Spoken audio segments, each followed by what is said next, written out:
Bonjour à tout le monde, tous ceux que je n'ai pas salués. Donc là, on a accueilli discrètement Hélène, mais je voudrais quand même l'honorer davantage. Si, Hélène Schmidt qui est là, donc elle a dit la maman d'Abigaël. Elle est venue comme témoin à l'eau vive, à l'eau de vie hier. Mais bon, je la présente spécialement parce qu'on se connaît depuis tellement longtemps. Ah oui, largement. 1986 exactement. Quand même. Donc on a traversé beaucoup de guerres ensemble, même si après c'était à distance. Et j'aime beaucoup Hélène et Philippe, son époux et leur belle famille. Ils servent le Seigneur depuis des années dans la région parisienne. Et on veut vraiment l'honorer. Vous pouvez même l'applaudir, Hélène Schmidt. J'allais dire Hélène Schmidt. Oui, Schmidt. Tout à l'heure, j'avais Hélène Drevet en tête. Toi. Oui, c'était le nom de...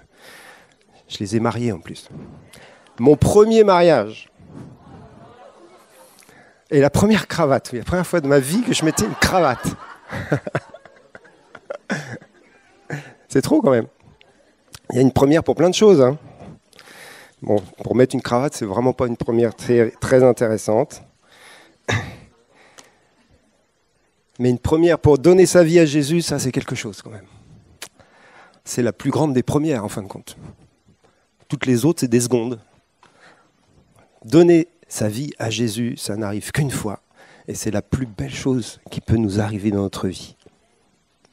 Il faut se le rappeler ça quand même. C'est la plus belle chose, la chose la plus importante que l'on puisse faire dans notre vie.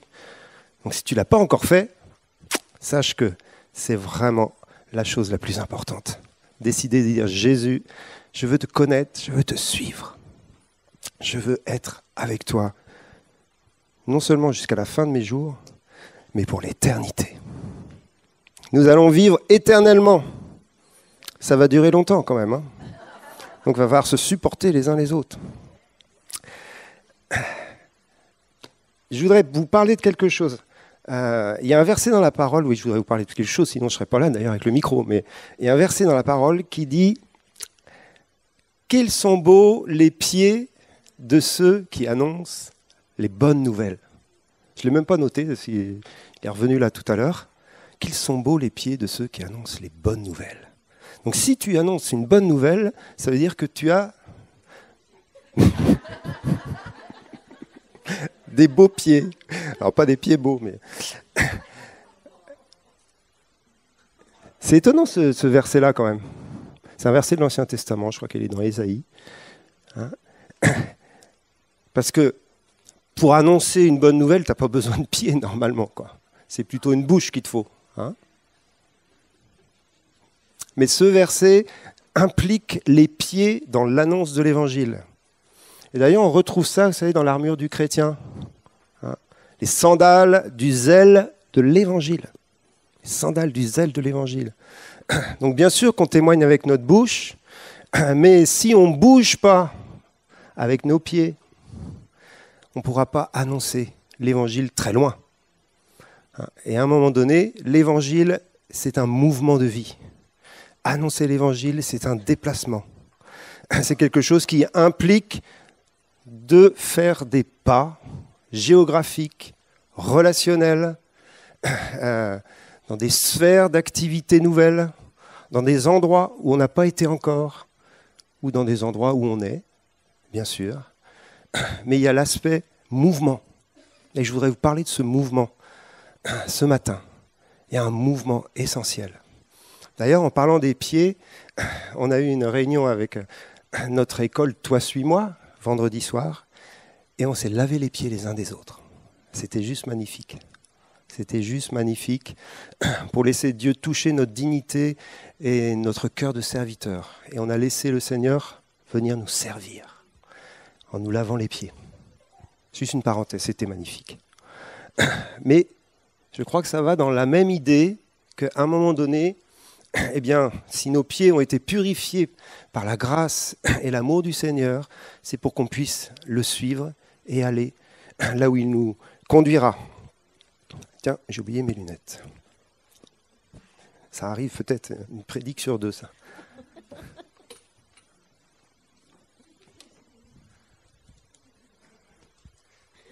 On va lire deux textes des évangiles que vous connaissez bien. Je suis content parce que j'ai un peu de temps là, contrairement à il y a 15 jours là où c'était un peu... Alors du coup, on a Marc 16 et on va lire les deux textes en parallèle, donc on les lit d'affilée. Le premier se trouve dans Marc 16 et le deuxième dans Matthieu 28. Donc vous voyez, pour ceux qui connaissent les évangiles, de quoi il est question. Marc 16, versets 15 à 20, donc c'est vraiment les derniers versets de l'évangile de Marc, et ensuite on lira les derniers versets de l'évangile de Matthieu. C'est Jésus qui s'adresse à ses disciples, dans le contexte. Jésus est déjà mort à la croix, il est déjà ressuscité, il a passé 40 jours avec ses disciples pour les enseigner et les préparer à la suite. On n'a pas d'ailleurs les enseignements des 40 jours, on aimerait bien les avoir. Et puis là, c'est le jour J du départ, du véritable départ du Seigneur. Cette fois-ci, il va remonter au ciel, il va s'élever dans la gloire, donc c'est le moment de l'ascension. Et depuis ce jour, nous l'attendons. Et il a même dit, de la même manière que vous m'avez vu monter au ciel, je reviendrai sur les nuées du ciel. Waouh, Jésus revient. Donc on est dans cette période incroyable de l'histoire entre le départ de Jésus après son œuvre à la croix et le retour de Jésus qui est certainement pour bientôt dans la gloire. Et donc c'est des paroles importantes. C'est les dernières paroles que le Seigneur laisse à ses disciples juste avant de partir, de prendre l'ascenseur. On y va. Marc 16, 15. Puis il leur dit, allez par tout le monde et prêchez la bonne nouvelle à toute la création. Celui qui croira et qui sera baptisé sera sauvé, mais celui qui ne croira pas sera condamné. Voici les miracles qui accompagneront ceux qui auront cru. En mon nom, ils chasseront les démons, ils parleront de nouvelles langues, ils saisiront des serpents, s'ils boivent quelques breuvages mortels, il ne leur fera point de mal. Ils imposeront les mains aux malades et les malades seront guéris. Le Seigneur, après leur avoir parlé, fut enlevé au ciel et il s'assit à la droite de Dieu. Ils s'en allèrent prêcher partout et le Seigneur travaillait avec eux et confirmait la parole par les miracles qui l'accompagnaient. Amen. Ah, ça mérite un Amen. Et on va direct dans Matthieu 28 pour le texte qui est parallèle, donc exactement dans les mêmes circonstances. Donc ça veut dire qu'il leur a dit plusieurs choses au même moment, bien sûr, et chaque apôtre a redonné ce qu'il avait le plus marqué. Et voilà ce que nous dit Matthieu, verset 16. Les 11 disciples allèrent en Galilée sur la montagne que Jésus leur avait désignée. Quand ils le virent, ils l'adorèrent, mais quelques-uns eurent des doutes. Jésus s'étant approché, leur parla ainsi. « Tout pouvoir m'a été donné dans le ciel et sur la terre. Allez, faites de toutes les nations des disciples, les baptisant au nom du Père, du Fils et du Saint-Esprit, et enseignez-leur à observer tout ce que je vous ai prescrit. Et voici, je suis avec vous tous les jours jusqu'à la fin du monde. » Ah, amen, il y en a au moins. Non, c'est des versets très forts. C'est vraiment la mission que le Seigneur confie à ses disciples. Donc c'est des versets qui sont non seulement importants, mais qui doivent résonner encore aujourd'hui. Même 2000 ans après, nous sommes toujours dans cette mission, nous sommes toujours à la suite des disciples, à la suite des apôtres, en train de continuer le travail qui a été commencé. Et lorsqu'on étudie ces deux textes, bien sûr on ne va pas voir tout le détail de chaque texte, mais on peut bien sûr les mettre en parallèle, c'est-à-dire qu'ils parlent du même moment, des mêmes circonstances et de la même mission, sauf qu'ils sont aussi complémentaires, ils ne disent pas exactement la même chose. Et ils nous apportent deux optiques un peu différentes de la mission de l'Église et de notre mission aussi de vie à chacun d'entre nous. Mais il y a aussi des points communs qui donnent la force à ces textes-là. Sur le texte de Matthieu, il y a quand même cette introduction où Jésus dit « N'ayez pas peur », s'ils sont là un peu dans le doute, dans la crainte, « N'ayez pas peur, tout pouvoir m'a été donné dans le ciel et sur la terre ». Donc Jésus a vraiment remporté la victoire, il est élevé dans la gloire, il va monter pour prendre la place du roi des rois, du Seigneur des seigneurs. Après avoir humilié sa vie jusqu'à la croix, le Père va l'élever, lui donner le nom qui est au-dessus de tout nom. et va lui donner l'autorité suprême, non seulement dans le ciel, mais également sur la terre. Donc c'est fort de cette connaissance de Jésus qu'ils vont partir dans leur mission. Et la deuxième chose qu'il rajoute pour les sécuriser, c'est « Voici, je suis avec vous tous les jours jusqu'à la fin du monde ».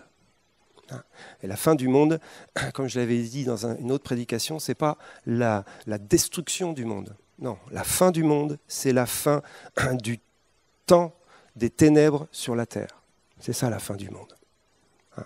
Le monde va continuer, mais le siècle présent va s'arrêter. Donc jusqu'au moment du retour de Jésus, eh bien nous savons qu'il est avec nous tous les jours quand même. Okay ? Ça veut dire quoi ? Ça veut dire que même si nous ne le voyons pas, même si nous ne pouvons pas le toucher, même s'il n'apparaît pas devant nous, il peut le faire, mais ça n'arrive pas souvent, il est présent par son esprit, spécialement, alors bien sûr avec tous les chrétiens, mais spécialement avec ceux qui répondent à la mission qu'il leur a donnée. Parce qu'après, il précise, il accompagnait par les signes, les prodiges, les miracles, les disciples qui annonçaient l'évangile. Alors, je vous rassure, il est avec chacun d'entre nous tous les jours, il n'y a aucun problème.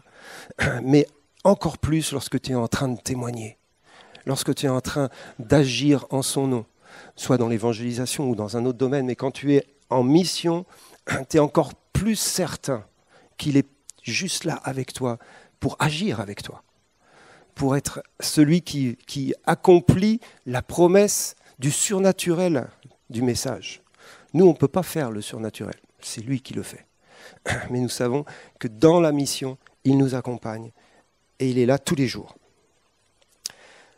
Quand on regarde un peu ces deux textes, il y en a un qui précède l'autre.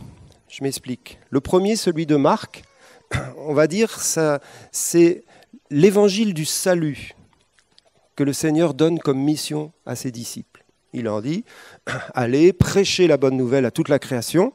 Celui qui croira et qui sera baptisé sera sauvé. Celui qui ne croira pas sera condamné.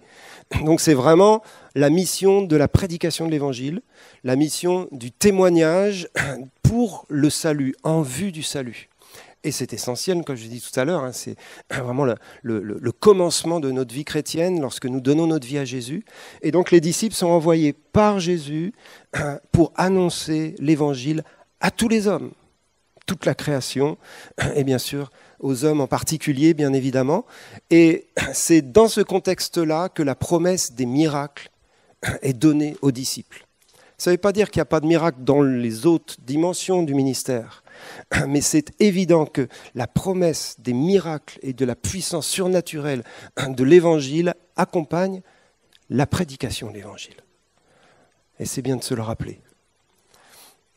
Et l'Évangile de Matthieu, donc le texte de Matthieu qu'on vient de lire, parle quelque part d'une autre étape. Il parle aussi de l'évangélisation parce qu'il dit allez, faites de toutes les nations des disciples, baptisez-les au nom du Père, du Fils et du Saint-Esprit. Donc le baptême, c'est le premier acte après la conversion. Après, une fois quelqu'un a donné sa vie à Jésus, on le baptise. Mais là, la mission, en fin de compte, que le Seigneur donne dans Matthieu, elle est beaucoup plus longue dans le temps. Parce que juste après baptiser les gens, il faut les former et leur enseigner tout ce que Jésus a enseigné. Donc là, il y a du job, il y a du boulot là. On n'est plus juste dans l'annonce de l'évangile pour que les gens se convertissent, mais on est dans ce qu'on appelle la formation de disciples, qui est quelque chose qui va toucher à la fois individuellement chaque chrétien, qui passe par une formation de disciples, mais dans ce que Jésus dit, ça va toucher également la nation où nous vivons. Donc d'un seul coup, le focus du Seigneur est beaucoup plus large que l'individu. Le salut est un salut individuel, personnel. Mais c'est l'entrée pour le Seigneur d'un salut beaucoup plus large, qui va toucher une nation entière et qui peut transformer des nations entières. Et c'est ce qui s'est passé dans l'histoire de l'Église et dans l'histoire des nations. Bien sûr, il n'y a pas de nation chrétienne au sens où tout va bien dans un pays parce que tout le monde marche avec Jésus, ça se saurait. Mais il y a quand même eu des transformations en profondeur dans les nations qui sont dues à l'évangélisation des nations. La notion de justice, la notion des droits de l'homme, par exemple, de notre cher pays de France, est fondée sur une compréhension de la parole de Dieu qui remonte au Moyen-Âge. Sauf qu'ils ont éloigné, bien sûr, le Seigneur de la notion de justice et la notion des droits, mais les droits de l'homme sont basés sur simplement ce verset « Aime ton prochain comme toi-même ».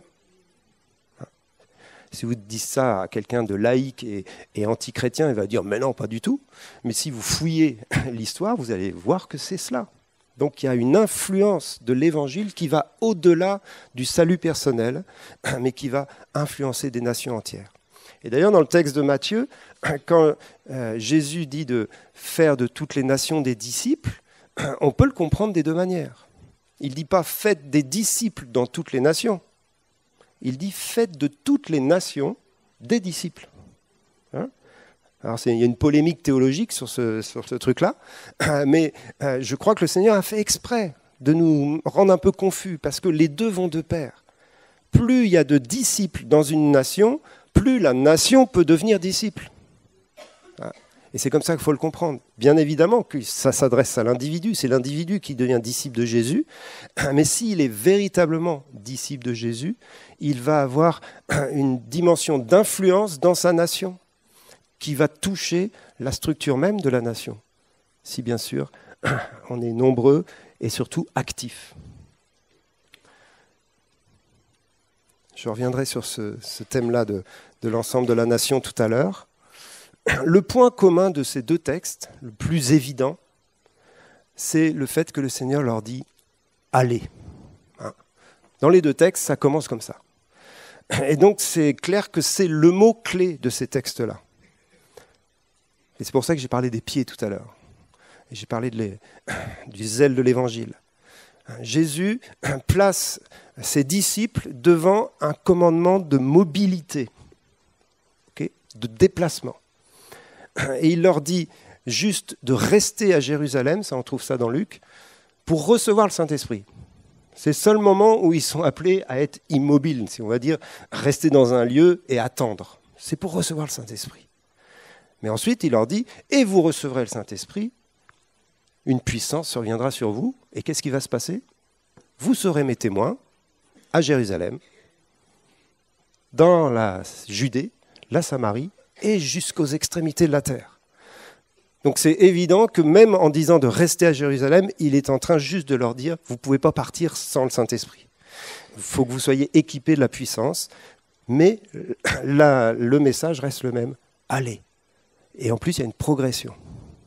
C'est-à-dire qu'il faut aller partout où le Seigneur nous conduira jusqu'aux extrémités de la terre. Alors bien sûr, Jésus, il a en vue ses disciples à qui il s'adresse, mais il a une vue beaucoup plus large. Il a en vue l'histoire de l'Église.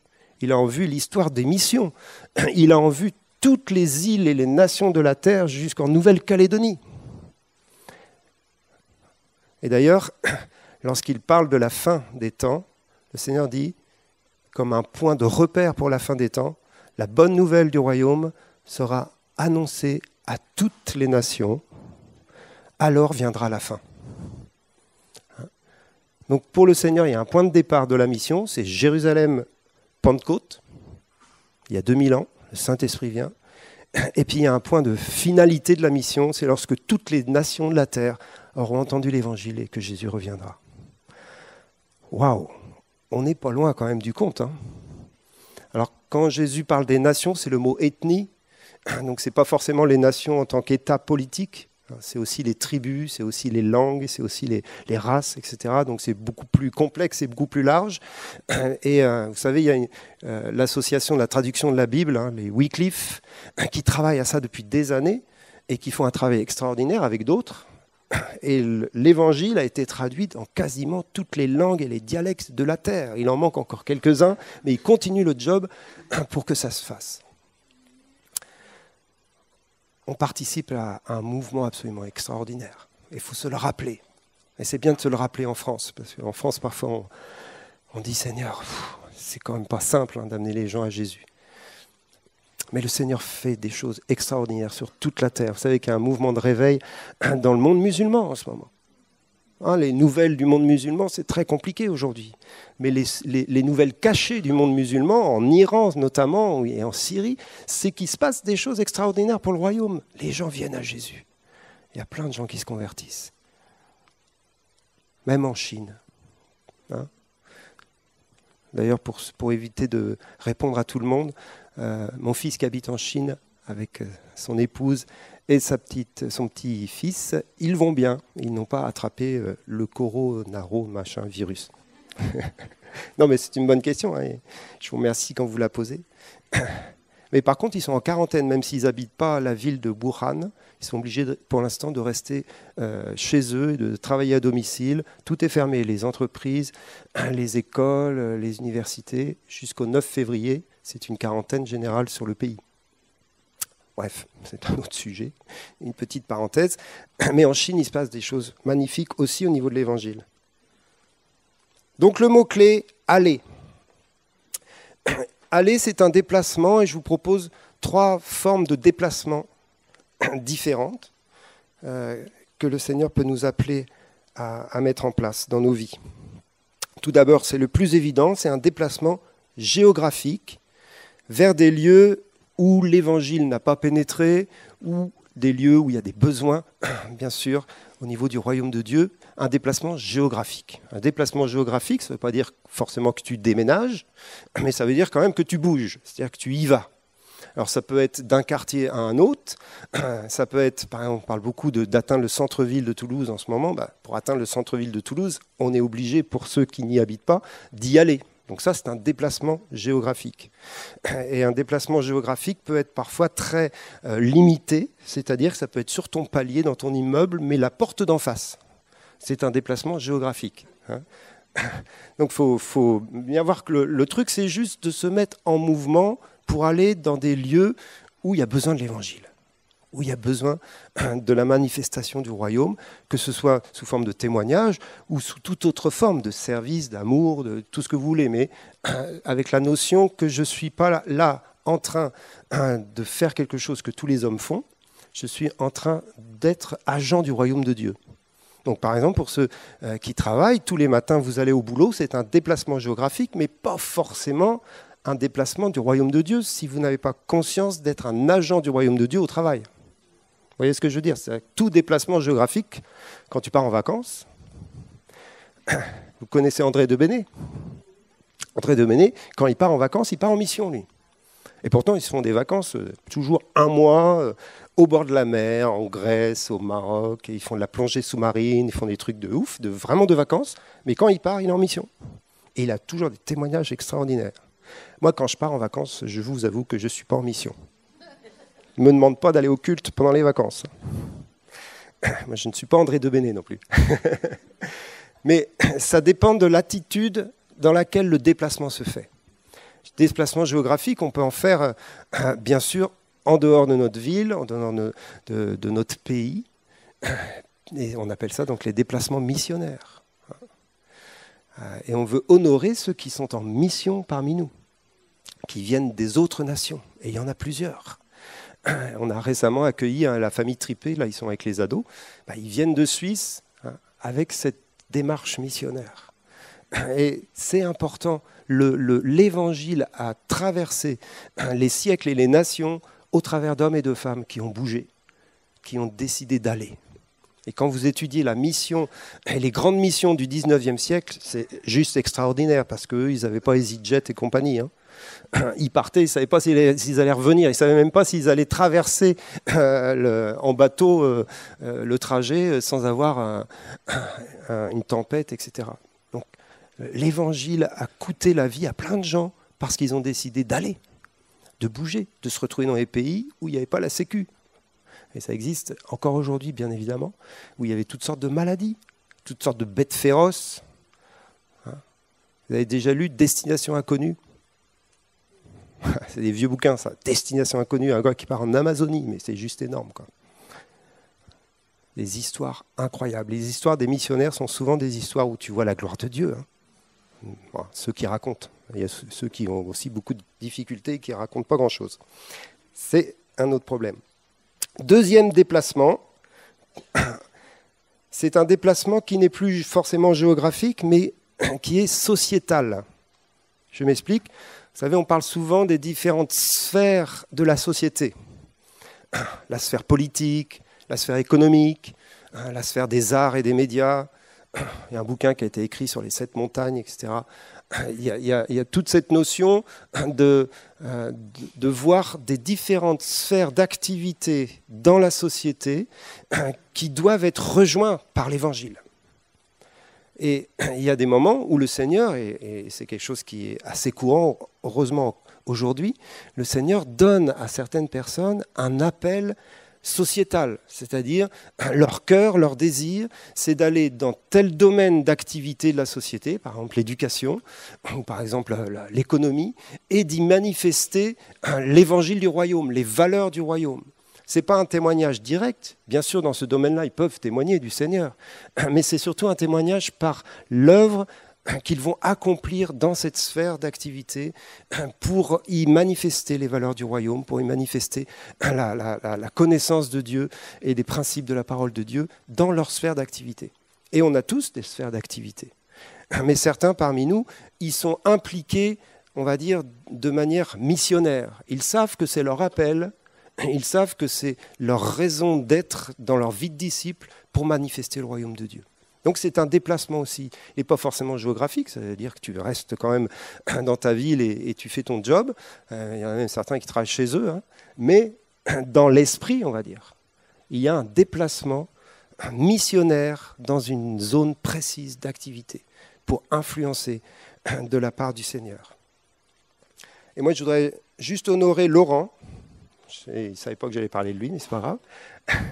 Laurent et Ingrid, bien sûr, qui sont dans exactement cette démarche d'un déplacement dans une sphère d'activité sociétale qui s'appelle l'économie et la finance surtout, avec donc la création d'une entreprise depuis plusieurs années pour voir les œuvres du royaume de Dieu, les valeurs du royaume de Dieu dans le domaine financier de manière particulière. Donc c'est une start-up que Laurent a commencé il y a 3 ans maintenant, et dans laquelle ils persévèrent, et ils ont besoin de nos prières, ils sont soutenus par la prière, ils sont pas tout seuls, mais quand même c'est bien de le rappeler, la plupart d'entre vous étaient au courant, mais pour ceux qui ne le savent pas. Donc c'est juste un témoignage, je trouve que c'est bien de le dire, d'honorer ceux qui ont décidé de faire une percée et de se mettre en marche, parce que c'est leur appel. Ça ne veut pas dire qu'on va tous se lancer dans la finance, mais on fait ce que le Seigneur nous appelle à faire. Mais parfois, il y a des décisions radicales à prendre. Et c'est ce qu'ont fait Laurent et Ingrid, et puis d'autres avant eux, et d'autres après eux, et dans d'autres domaines aussi. Nous, dans le domaine, vous savez qu'avec Nathalie, on est impliqués dans l'école chrétienne. Nathalie est directrice de l'école Jean Calvin, et moi-même, je suis président de l'association. Mais là, on n'est pas dans un travail pionnier où on a commencé quelque chose. On a juste rejoint l'école Jean Calvin qui existait depuis des années. Mais de notre temps, avec Hélène aussi, dans les années 80, on a décidé, reçu par Dieu, d'aller et de commencer une école chrétienne à Paris. Et on a commencé l'école Josué à l'époque, dans notre maison. Et c'est pour ça qu'il y a toute une histoire avec Hélène, c'est qu'on habitait en communauté dans cette grande maison. Il y avait en semi-communauté, il y avait 3 appartements dans une même maison. Et on a décidé, parce qu'on avait été impacté par Luc Bussière, qui est vraiment l'apôtre des écoles chrétiennes en France, de l'éducation chrétienne. Et nous, vous savez, à l'époque, on était jeunes, on se fait impacter par quelque chose et on se dit, faut le mettre en action, quoi. Donc, on a créé une école chrétienne dans notre maison. Et ça a été toute une aventure, je ne vous la raconte pas. C'est juste pour dire qu'il y a des moments où le Seigneur te parle, te donne des fardeaux précis dans une sphère d'activité, mais il attend de toi, à un moment donné, des décisions radicales pour mettre en action ce que tu as reçu. Il y a 2 catégories de personnes dans cette démarche missionnaire.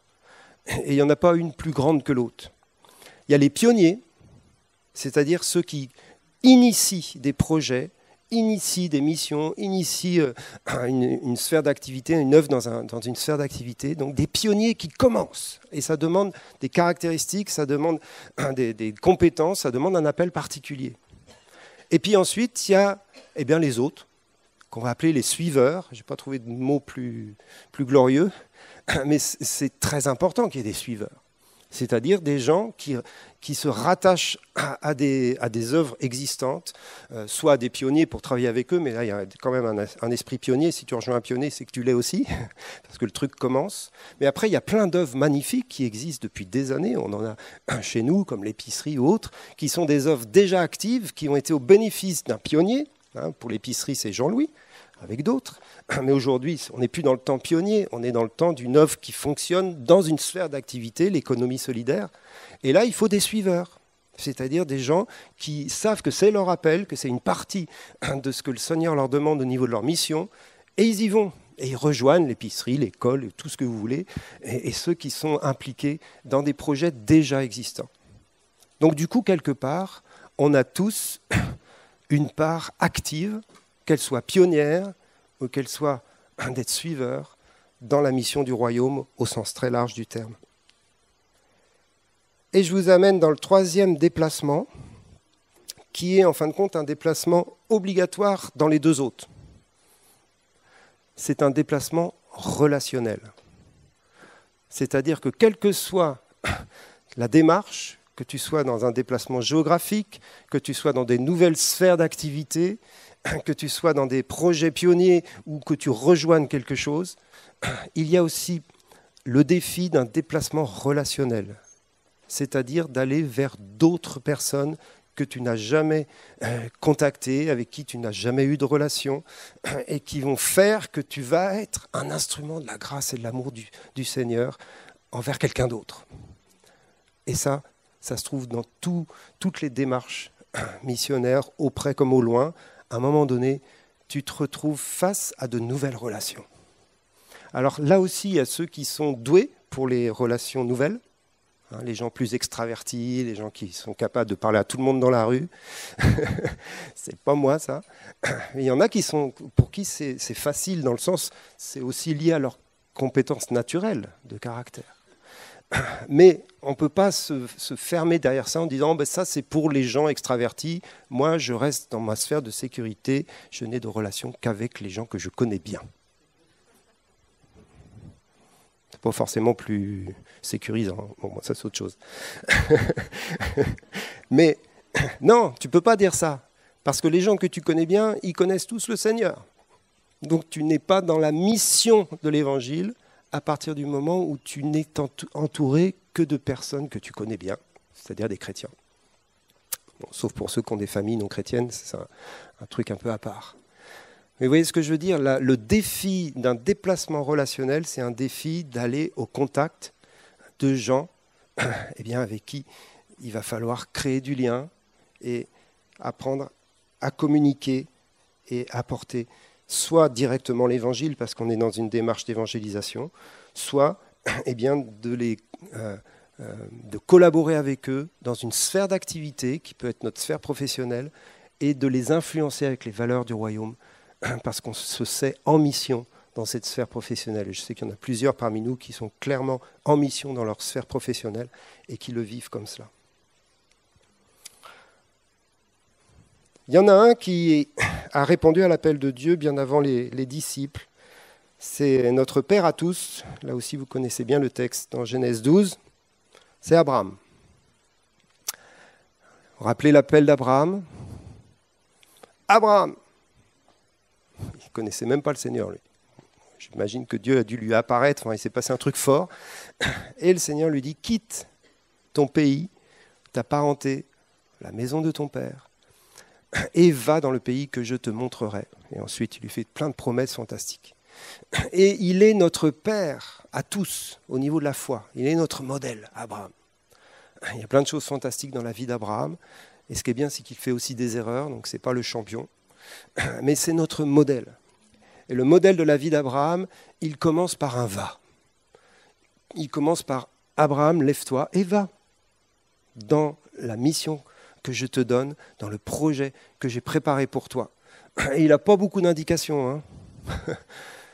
Parce qu'il est dit, et Abraham partit sans savoir où il allait. C'est le verset le plus encourageant de la terre. Il partit, mais son GPS ne marchait pas, quoi. Il n'y avait pas d'adresse à mettre, en tout cas, sur le GPS. Canaan.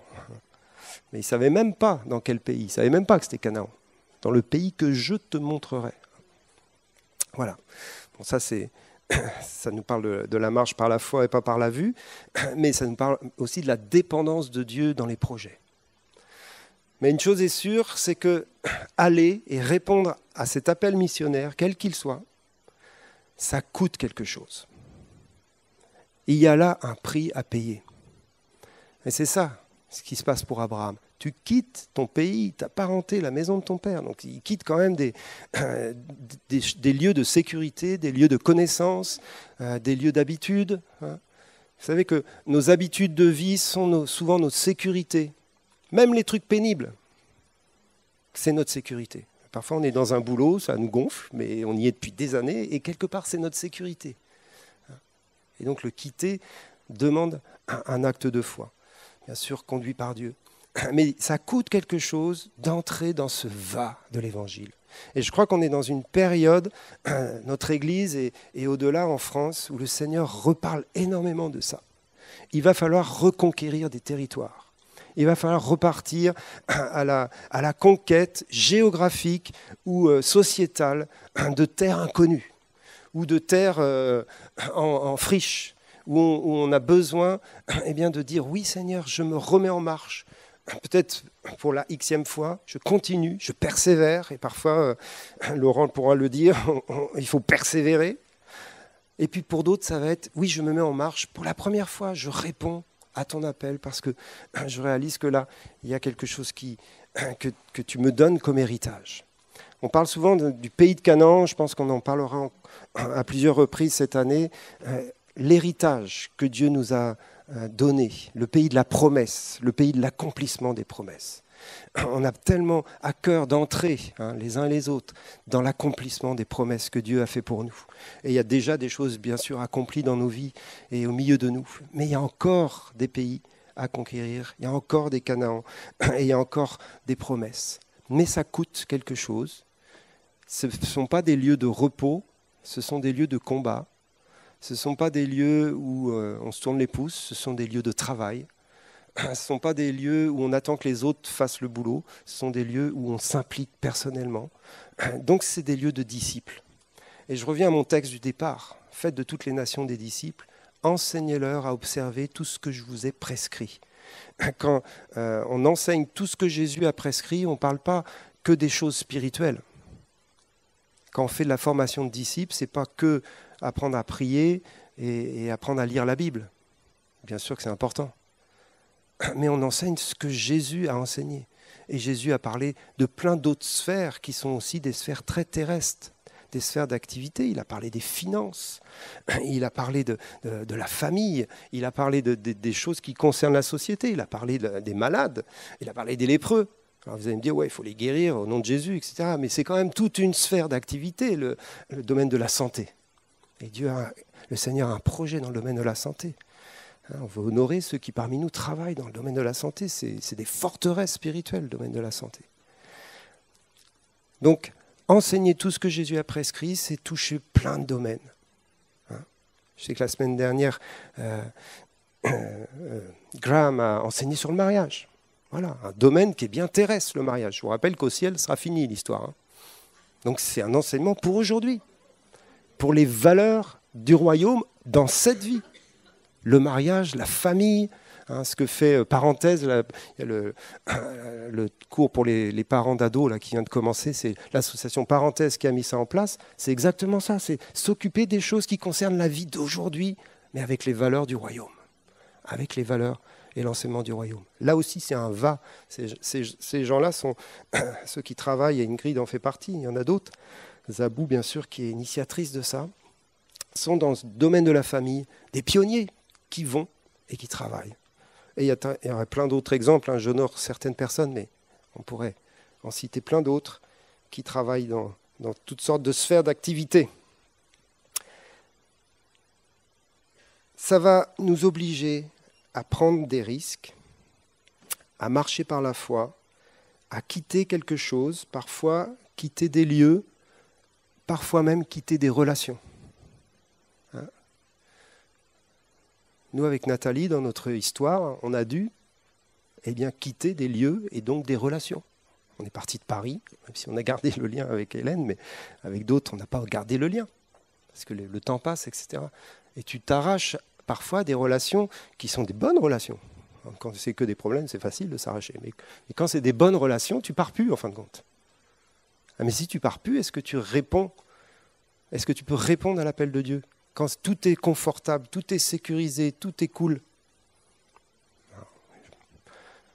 Je ne dis pas qu'il faut tous qu'on quitte l'Église.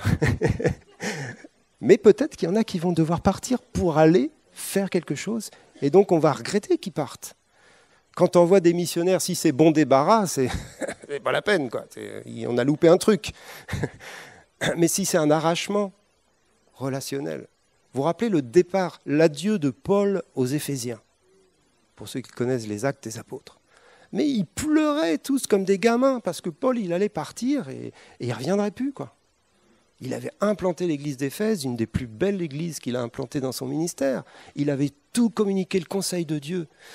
Et puis à un moment, il dit, c'est le temps pour moi d'aller ailleurs, pour continuer le job, et d'aller implanter une autre église. Et puis en ce temps-là, il n'y avait pas les déplacements d'aujourd'hui, donc il ne reviendrait pas. Et ils ont tous pleuré dans ses bras. J'aime beaucoup ce texte. Quelle relation il y avait. Et pourtant, il est parti, Paul. Hein? On se reverra au ciel. Quitter nos sécurités, accepter des ruptures positives pour le royaume. On en a marre des ruptures négatives, mais des ruptures positives. C'est-à-dire qu'on garde le lien de l'esprit, le lien de la paix, le lien de l'amour, et puis on se voit encore. Et parfois, si tu pars en Chine, on se verra moins.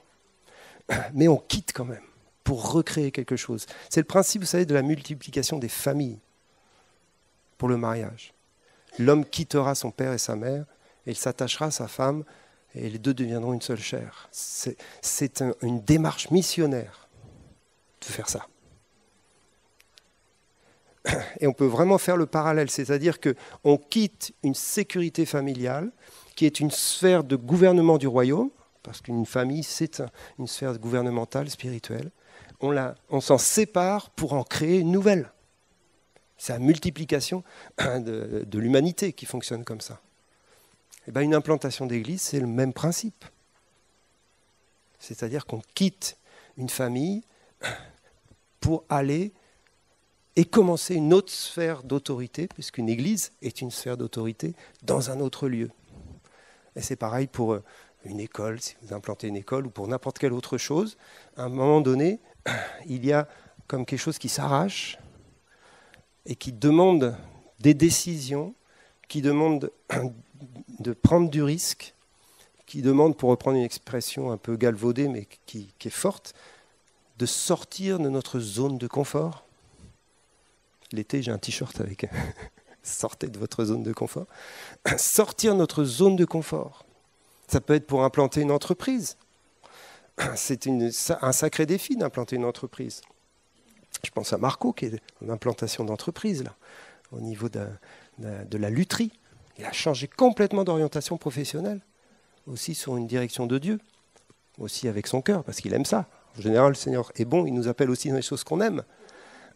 Mais ça l'oblige à toucher une autre sphère d'activité, à prendre des risques financiers ou autres. Et tout ça, ça honore le Seigneur. Étends tes cordages,